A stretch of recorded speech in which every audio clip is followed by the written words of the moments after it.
Okay, UM duk kaji Mac ni. Assalamualaikum guys, UM sekarang berada di Ibis Style, macam apartment lah ataupun sekali dengan hotel yang letak di KB.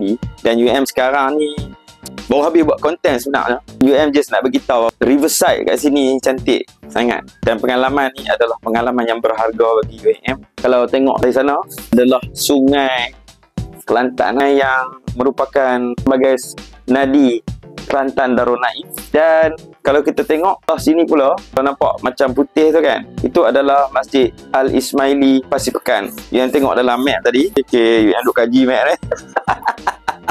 Kat situ Pasir Pekan. Pasir Pekan bawah. Dan kat situ ada sebuah jambatan. Apa nama jambatan ni? Sebab banyak sangat jambatan. Kita pun tak pasti jambatan apa ya. Kat sini dia tak tulis pula. Tapi dekat situ adalah Lotus. Belakang tu adalah Lotus. Nampak tu Lotus. Lotus KB. Lepas tu ada Ion dekat situ. Ion. Okay. So kita boleh nampak Riverside dia sangat cantik. Gitu. Sekadar itu dahulu laporan dari UAM. Salam sayang.